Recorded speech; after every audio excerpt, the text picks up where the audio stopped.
Bueno, en esta última parte de la clase 7 vamos a terminar con lo de conducción térmica y vamos a empezar con transferencia de calor por radiación y al final vamos a comentar algo de convección, como para que lo sepan. No hay ejercicios de eso porque son muy complejos, pero hay que explicar igual algo del tema.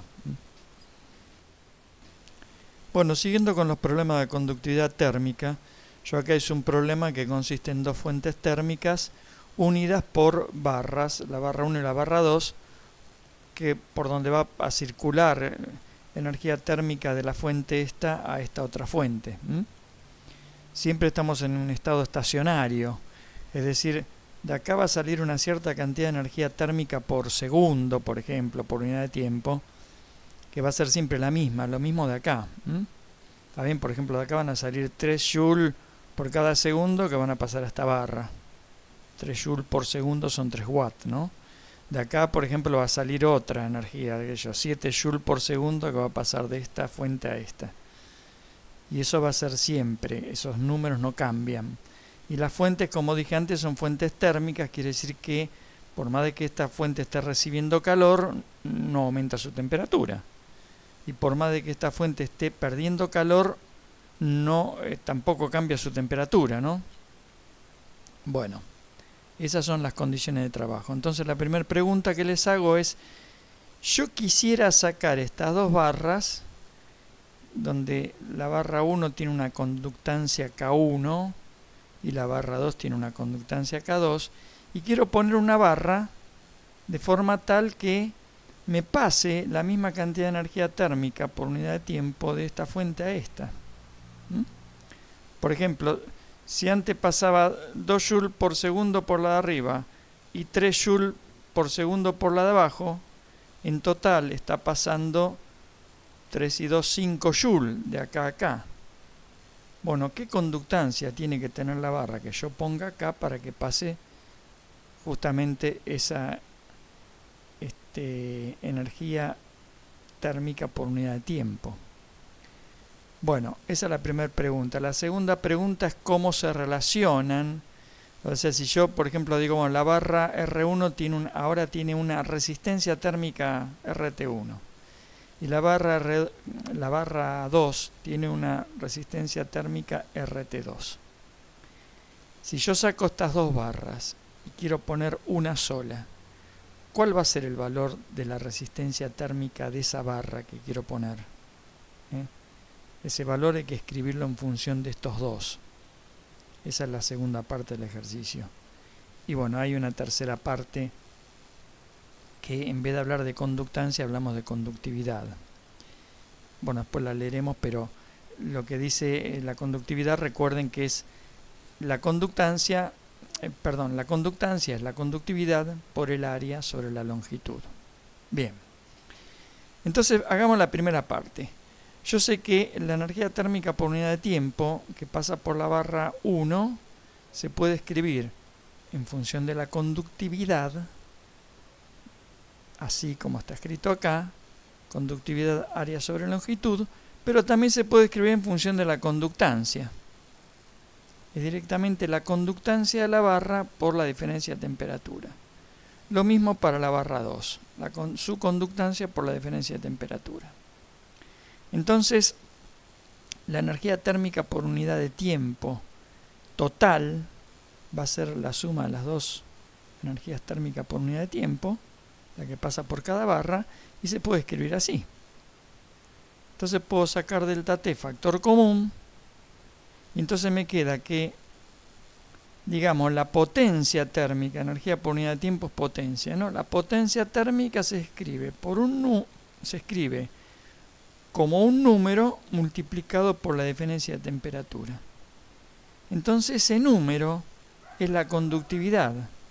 O sea, si yo pongo una sola barra, su conductancia, ese número es la conductancia.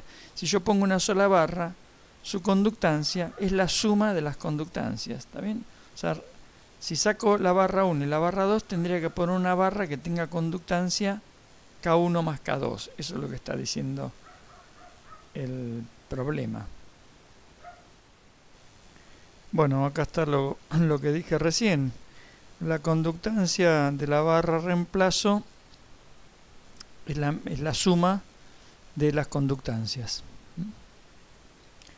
Si uno, en vez de hablar de conductancia, habla de resistencia térmica, hay que recordar que la conductancia es 1 sobre la resistencia. Entonces acá, en vez de poner la conductancia de la barra de reemplazo, pongo 1 sobre su resistencia. En vez de poner la conductancia de la barra 1, pongo 1 sobre su resistencia. Lo mismo para la barra 2. Así que llego a esta igualdad y de acá puedo despejar la resistencia de la barra de reemplazo, ¿no? Que es esta expresión. Que fíjense que no es la suma de la resistencia, sino que es la inversa de la suma de las inversas. ¿Está bien? Bueno. El tercer ítem me dice que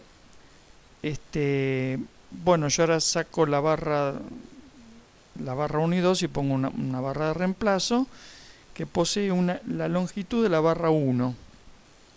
La longitud de la barra 1 es esta. Entonces acá pongo esta nueva barra en color verde que posee su misma longitud y su misma conductividad. Entonces, otra vez, recordemos que la conductancia está relacionada con la conductividad, porque es la conductividad por el área sobre la longitud. Entonces, la conductancia de la barra de reemplazo tiene la misma conductividad que la de la barra 1 y su misma longitud. Entonces se escribe así. Pero yo ya sé, por lo anterior, por esto, que la conductancia de la barra de reemplazo es la suma de las conductancias. Que por otro lado, la conductancia de la barra 1 es esto, y la de la barra 2 vale esto. Entonces, igualando esto con esta suma, que es lo que hago acá, ¿no?, llego a esta expresión. De acá despejo A, ¿no? A queda despejado y L1 pasaría multiplicando y K1 pasaría dividiendo. Bueno, después hago esta cuenta, hago distributiva y llego a cómo es el área de la barra que yo voy a poner para reemplazar a las otras dos barras. ¿Está bien? Esta es la expresión final, el resultado final. Bueno, en este problema yo tengo dos barras conectadas una a continuación de la otra. O sea, se puede hablar de barras conectadas en serie y antes podíamos hablar de barras conectadas en paralelo, por llamarla de alguna manera, para hacer la analogía con electricidad. Entonces la pregunta es, si yo saco estas dos barras, cada una tiene una resistencia térmica. Si yo saco estas dos barras y quiero poner una sola, que cause el mismo efecto que estas dos, o sea, que genere una potencia térmica igual a la anterior, que vale Q punto, ¿no? Bueno, ¿cuál sería la resistencia de esa nueva barra que yo tendría que poner? Bueno, entonces para hacer eso vamos a analizar el problema. La expresión es esta. Esta es la potencia térmica, esta es la diferencia de temperatura entre las fuentes y esta sería la resistencia de esa nueva barra con la que yo estoy reemplazando estas dos. Obviamente esto es lo que quiero averiguar, cuánto vale esto. Ahora, la diferencia de temperatura entre las fuentes es T2 menos T1. Pero esto yo lo puedo escribir en términos de una temperatura intermedia, que es la temperatura que, por ejemplo, habría en este punto, en el punto de unión de las barras. Y entonces yo podría escribir así, en vez de poner T2 menos T1, poner T2 menos TI más TI menos T1. Sí, porque si yo saco los paréntesis me queda menos TI, se me va con más TI y me queda T2 menos T1. O sea, agregar TI restando y después ponerlo sumando no cambia nada. Es esto mismo. Bueno, pero ahora tengo en cuenta una cosa. Que T2 menos TI, o sea, la diferencia de temperatura entre este punto y este se puede escribir como la potencia térmica, o sea, Q punto. El Q punto que atraviesa esta barra es el mismo que atraviesa esta. Se puede escribir como Q punto por la resistencia térmica de esta barra. ¿No es cierto? Eso sale de acá, ¿no?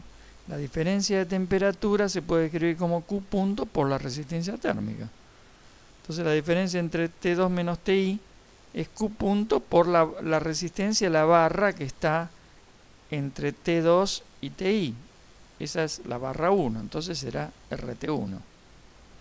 Lo mismo puedo escribir TI menos T1 como la potencia térmica por la resistencia de esta barra, que es la barra en cuyos extremos tenemos TI y T1, ¿no?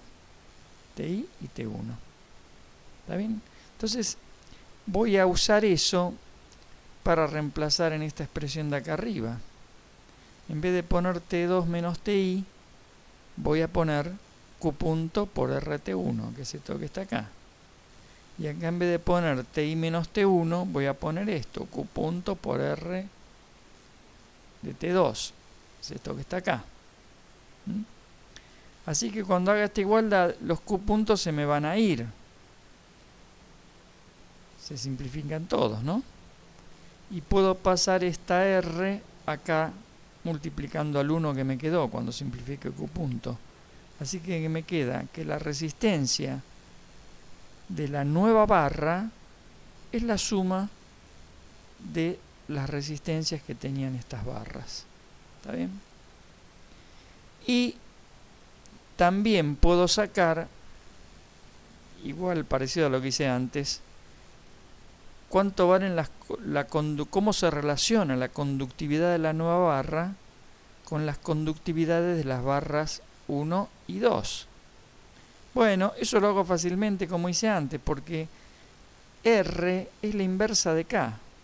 Así que la resistencia térmica de la barra 1 es 1 sobre su conductividad, sobre su conductancia. Lo mismo la resistencia térmica de la barra 2 es 1 sobre su conductancia.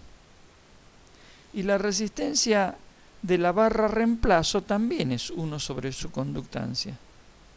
Si ustedes reemplazan estas cosas por lo que yo dije recién y despejan la conductancia de la barra reemplazo, obtienen esto.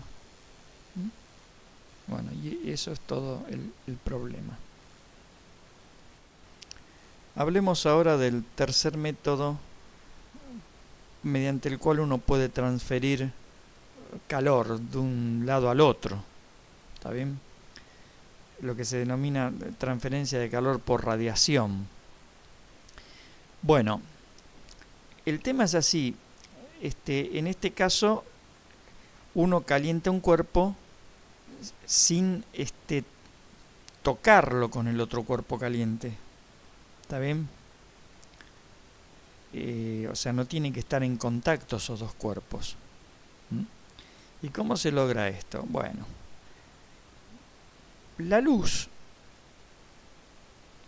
es emitida por todo cuerpo que está caliente. Todo cuerpo que está caliente emite luz. ¿A qué temperatura tiene que estar para que eso pase? A cualquiera. Es decir, todo cuerpo que está a más temperatura que el cero absoluto, o sea, cuya temperatura es mayor a la del cero absoluto, que es menos 273 grados, 273,15 grados centígrados bajo cero, todo cuerpo que está a más que esa temperatura emite radiación electromagnética. O sea, hablando mal y pronto, luz puede ser visible o no visible.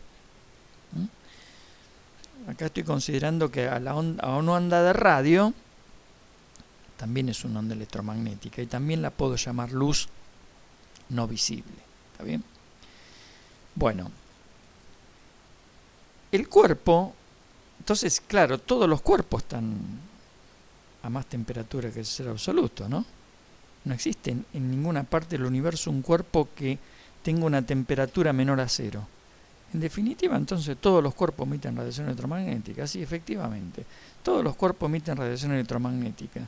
Un cubito de agua que está a 0 grados la emite un pedazo de hierro que está al rojo, también la emite, no sé, el nitrógeno líquido que está a menos 100 y pico de grado bajo cero.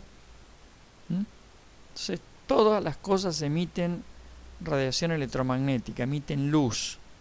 Esa luz, vuelvo a repetir, puede ser visible o invisible, pero emiten luz. ¿Cuánto emiten? Bueno, emiten una potencia de radiación electromagnética que está dada por esta ley que se llama ley de Stefan-Boltzmann. En el libro está ley de Stefan, pero pobres se han olvidado de Boltzmann, que ha trabajado también en este tema.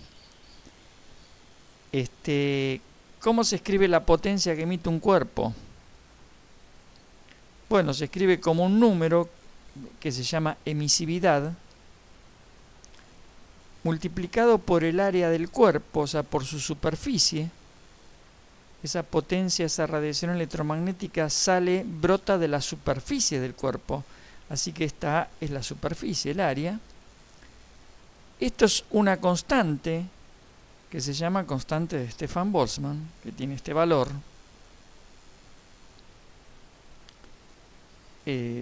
Watt metro cuadrado, y esto es grado Kelvin a la cuarta potencia, ¿no? Multiplicada por la temperatura elevada a la cuarta potencia. Bueno, las unidades de esta constante son tales que cuando uno las mete acá adentro y hace la cuenta, el resultado me da en watt, porque la potencia está en watt. Esta es la potencia emitida como luz, visible o invisible. Ahora, cuando el cuerpo recibe esa potencia luminosa, puede transformarla, puede utilizarla para aumentar su temperatura o no. ¿Está bien? Puede reflejarla, entonces no aumenta nada. Puede reflejar una parte, absorber una parte para hacer un cambio de fase y la otra parte para aumentar su temperatura. ¿Está bien? Por eso esta potencia que se recibe no necesariamente se transforma en, digamos así, en calor, en aumentar la temperatura, ¿no? Por eso acá quedó escrito simplemente potencia. Bueno, el factor de emisividad es un número que varía entre 0 y 1. Si fuese 0, nunca puede ser 0 tampoco, pero supongamos que sea 0, quiere decir que el cuerpo, por más de que está a cierta temperatura, no emite nada, porque esto vale 0. Y eso no pasa, siempre es más grande que 0. Pero también puede valer 1, y eso quiere decir que el cuerpo, como máximo, va a emitir esto, A por sigma por T a la cuarta. Los cuerpos que tienen una emisividad igual a 1 se denominan cuerpos negros. Y bueno, y también el cuerpo, así como emite energía electromagnética, también absorbe energía electromagnética. Y lo que sucede es que la emisividad es igual a la absortividad, que es lo que me mide cuánto absorbe, ¿no? Como acá. Acá me mide, no sé, si esto sí vale 0,5, me está diciendo que emite la mitad de la potencia máxima, que es esta cantidad, A por sigma por T a la cuarta, ¿no? ¿Está bien? Bueno, el cuerpo que recibe también absorbe potencia. Bueno, si la absortividad fuese 0, quiere decir que no absorbe nada. Eso tampoco existe en la naturaleza. Siempre algo se absorbe. ¿Está bien? Pero siempre la emisividad es igual a la absortividad. En el caso del cuerpo negro, la emisividad vale 1, es una condición ideal, y entonces la absortividad también vale 1. Quiere decir que todo lo que recibe un cuerpo negro es absorbido. Condición ideal que no existe en la naturaleza, ¿no? Bueno, lo que vemos acá, esta figura, es lo que se denomina espectro. En el espectro, uno grafica, por ejemplo, la potencia, esto es la potencia por unidad de área, por superficie, la potencia con la que se emite esa luz en este caso, y en este otro eje está la longitud de onda, o sea, el color de la luz, básicamente, ¿no? Y esto, por ejemplo, la primera curva de acá abajo es la potencia emitida en función de la longitud de onda para un cuerpo negro, o sea, algo que es ideal, que no existe, cuya emisividad es 1, pero hay muchos cuerpos que emiten bastante parecido a cuerpos negros, que tiene esta temperatura, 3000 grados Kelvin. Esta otra curva es cómo emite un cuerpo negro que está a 6000 y esta, bueno, a 12000. Esta curva es muy parecida a cómo emite el Sol, porque el Sol, su superficie, la fotosfera, está justamente a esta temperatura. Y fíjense que la máxima potencia la emite más o menos en el color verde. Y bueno, un cuerpo que está mucho más caliente que el Sol, a 12000 grados, la máxima potencia no la emite ni siquiera en el violeta, sino que la emite en el ultravioleta, o sea, en una luz que para nuestros ojos es invisible. Bueno, esto se llama entonces espectro de cuerpo negro. Claro, uno dice, ¿todas las cosas que emiten luz la emiten así? Y la respuesta es no. Esto es la emisión debida solamente a la temperatura de algo. Por eso a este espectro también se lo llama espectro térmico o radiación térmica. Radiación térmica es porque justamente está emitido por algo que está a cierta temperatura, que el mecanismo de emisión es la temperatura. Está relacionada con eso.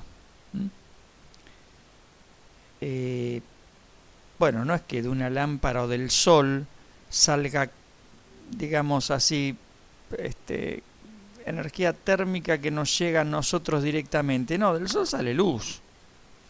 Claro, después cuando esa luz transporta energía. Esa luz tiene este espectro, tiene esta forma. Esa luz transporta energía y bueno, cuando esa energía llega a algún cuerpo de la Tierra, el cuerpo la puede utilizar, por ejemplo, para elevar su temperatura. Entonces, entraría al cuerpo como una energía térmica, ¿no es cierto? Bueno, pero como dije recién, no todas las cosas que emiten luz emiten esta forma de luz. Por ejemplo, lo que vemos acá es la emisión de un LED, de una lámpara LED.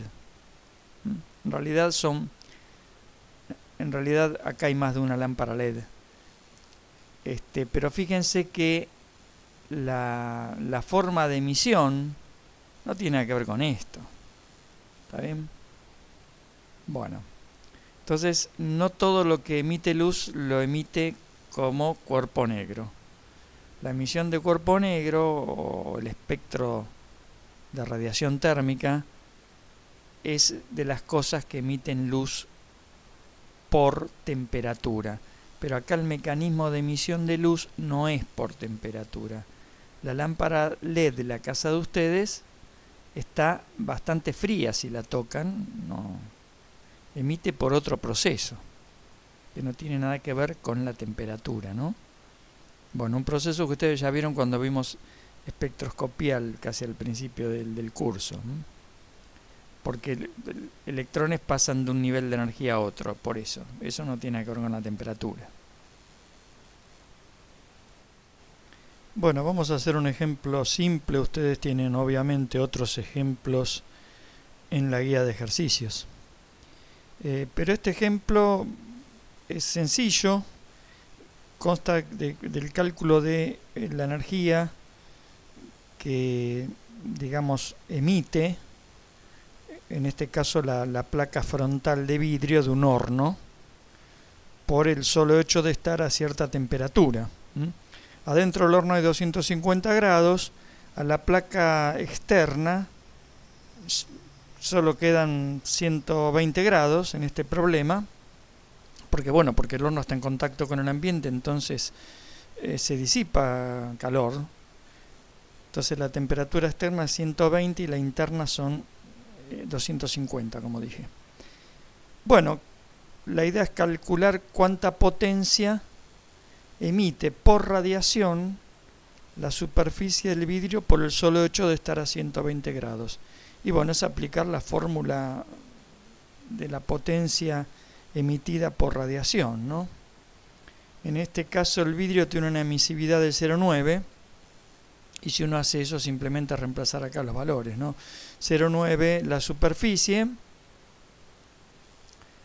que son 0,5 por 0,4, ¿no es cierto? Si uno hace 4 por 5, 20, le da 0,2 en metros cuadrados, hay que ponerla porque tiene la constante de Stefan Boltzmann en watts sobre metro cuadrado del grado Kelvin a la cuarta. Y bueno, hay que poner la temperatura a los 120 grados de la superficie externa, que es la que irradiaría esa energía hacia afuera, digamos, del horno. Hay que ponerla en grados Kelvin, parece que sumar 273. Y bueno, eso está a la cuarta, cuando hago la cuenta me da 243 watts. O sea, hay una pérdida de 243 watts hacia el exterior, solamente porque se produce el fenómeno de radiación. O sea, esta potencia radiada es la potencia con la que se emiten ondas de la tapa, ¿no? Ondas electromagnéticas de la superficie externa de la tapa por el solo hecho de estar a una determinada temperatura. Esta es la potencia de las ondas electromagnéticas. Después, claro, cuando estas ondas electromagnéticas llegan a mi mano, por ejemplo, parte de esa potencia, recuerden que la potencia es energía por unidad de tiempo. Esto significa que si yo pongo la mano ahí, puedo recolectar algo de esto, ¿no? Estos son 243 joules por segundo en total, ¿no? Si yo pongo la mano, mi mano seguro que va a llegar menos que esto.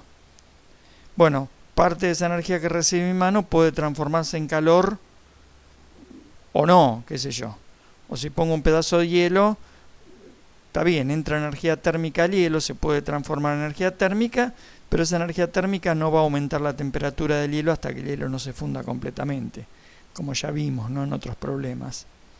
Bueno, si uno lo compara con la pérdida de calor por conducción, tomando en cuenta los datos que están acá, el espesor del vidrio, que son 3 milímetros, 3 milímetros, que hay que poner todo en metros, obviamente. Bueno, esto ya los problemas de conducción ustedes ya hicieron unos cuantos a esta altura.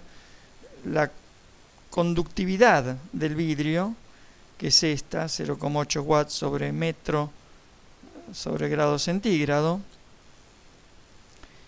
Y bueno, y si hacen la cuenta, claro, acá cuando uno hace la cuenta de pérdida de calor por conductividad va la diferencia de temperatura entre el interior y el exterior, ¿no?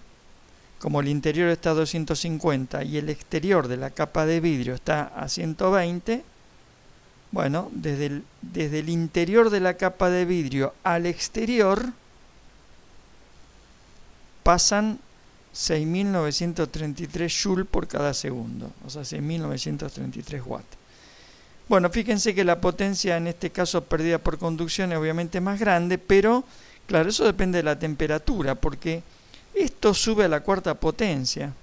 Por ahí para 120 grados no se nota, pero seguramente si yo pongo 1000 grados o 10.000, seguramente la potencia perdida por radiación superaría a la de perdida por conducción. ¿Está bien? Bueno, pueden hacerlo y fijarse si efectivamente es así. Y por último comentamos algo de la transferencia de calor por convección, porque está en el programa y hay que comentar más o menos de qué se trata. Bueno, en este caso, cuando uno, por ejemplo, acuda a un ejemplo, cuando uno calienta, por ejemplo, el agua de una pava, si uno mira la pava cuando esté hirviendo, va a haber un movimiento de esa agua. Inclusive ese movimiento va a estar antes de llegar a hervir. Bueno, el movimiento se debe a que el agua que se calienta primero acá abajo, el agua caliente tiene menos densidad que el agua fría, entonces eso hace que suba. Como es más liviana que el agua fría, sube. Cuando llega arriba, se enfría un poco y vuelve a bajar. Además, como la pared de la pava puede estar, como está en contacto con el ambiente, puede estar más fría que la temperatura, digamos, de acá del centro, entonces, claro, el agua en contacto con la pared se enfría y baja. Y vuelve a subir cuando llega al centro de la pava y se vuelve a calentar, ¿no? O sea, y este movimiento se ve, ¿no? Cuando hierve agua. Ustedes lo ven en una olla donde hierve agua. Entonces acá hay una transferencia que es complicada porque yo estoy transfiriendo calor no a algo que está quieto, como en el caso de la conducción, donde yo calentaba un pedazo de hierro y el hierro estaba, el material del hierro está quieto, no se mueve. Entonces ahí estimar los coeficientes de conductividad o de resistencia es fácil. Pero acá es difícil porque, claro, el fluido que transporta el calor se mueve, pero ese movimiento a su vez depende de cuánto calor se transporta al fluido. O sea, la cosa es complicada por ese lado, ¿no? El agua quita calor de la base de la pava, lo transporta hacia arriba, porque se mueve, pero ese movimiento depende justamente de cómo se transporta ese calor. Entonces el tema es complicado por ese motivo. Bueno, acá está otro ejemplo, ¿no? Yo caliento esta pared, y el aire, en este caso, que está en contacto o más en contacto con la pared, baja su densidad porque está caliente, y como baja su densidad, pesa menos que el otro aire, entonces se va para arriba. Cuando llega arriba, bueno, recorre, no sé, este puede ser el techo de la habitación, si quiere. Recorre el techo de la habitación, se vuelve a enfriar, vuelve a caer y vuelve a hacer el ciclo. Y se produce un movimiento igual que acá, ¿está bien? O sea, la transferencia de calor por convección es una transferencia de calor hacia un fluido que se mueve, pero donde a su vez ese movimiento depende de la misma transferencia. Por eso es complicado, ese cálculo, digamos, ¿no?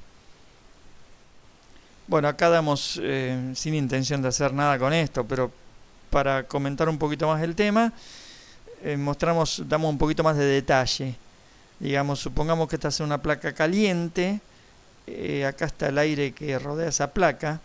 Hay una porción de aire que, claro, al estar en contacto con la superficie de la placa caliente, empieza a ganar velocidad, por lo que dije antes, ¿no? El aire que está en contacto con la placa, si la placa, por ejemplo, se calienta desde aquí abajo, ese aire es más liviano y empieza a subir.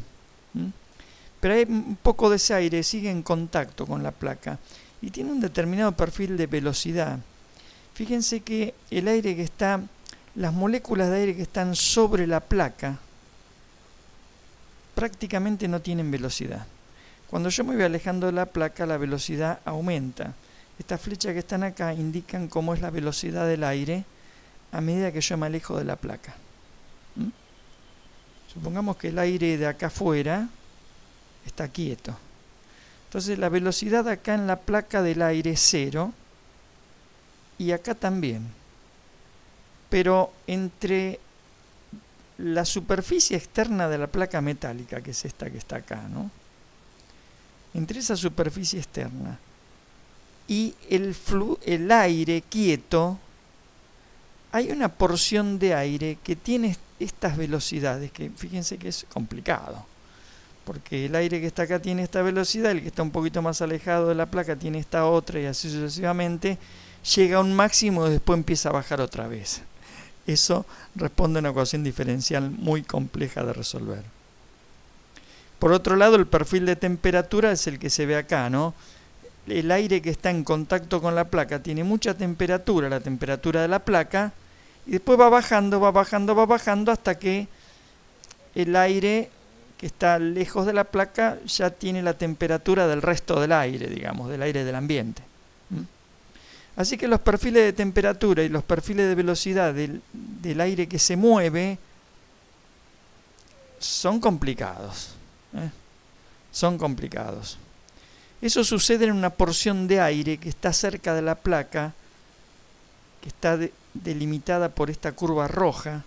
O sea, de este lado de la curva roja, de este lado tenemos el aire quieto y sin problemas, digamos así, mientras que del otro lado tenemos un movimiento complicado, ¿no? Tenemos un movimiento complicado. Tenemos porciones de aire que viajan muy rápido, otras que viajan más lento, otras que viajan más lento. La capa de molécula que está sobre la placa directamente está pegada a la placa, ¿está bien? Entonces, bueno, para la potencia térmica, como antes, se puede escribir como un número multiplicado por el área, por la diferencia de temperatura, ¿no? En el caso de la conducción ustedes ponían, ese número era la conductividad, el área sobre la longitud, sobre el espesor del conductor. Bueno, acá también se puede escribir más o menos así, como un número que se llama el H convectivo, que es como una conductividad debida a la convección por el área, por la diferencia de temperatura. Pero el tema, lo extraordinariamente complejo, es calcular este H convectivo, que depende de ciertos, se llaman en mecánica de fluidos números adimensionales, muy conocidos en el ámbito que es el número de Prandtl, el Reynolds, el Nusselt y el Grashof. Estos números y otros más miden ciertas cosas que uno tiene que estimar o poder calcular, que es lo difícil de estimar o de calcular. Por ejemplo, el número de Reynolds mide, compara la fuerza de inercia de la porción de fluido que va subiendo, lo compara con la viscosidad del fluido, ¿no? La viscosidad es como una resistencia del fluido a moverse en contacto con una placa, por ejemplo. ¿Está bien? Qué sé yo, si uno multiplica el número de, si mal no recuerdo, el número de Reynolds por el número de Prandtl, eso me dice cuánto más fuerte es la transferencia por convección que la transferencia por conducción. Bueno, calcular estos números y otros es extremadamente difícil y con ellos se puede calcular este coeficiente y entonces se calcularía la potencia transferida por convección. Acá están algunos valores de este H para el aire por convección natural. Convección natural es eso, que el aire está y se mueve porque se calentó y solito se mueve, porque uno también puede hacer una convección artificial, o sea, metiendo acá un ventilador y forzada, así se llama, forzando a que el aire se mueva. Entonces fíjense la variación de los H, ¿no? De 5 a 25, bueno, eso depende de estos números, si es 5 o si es 25, ¿no?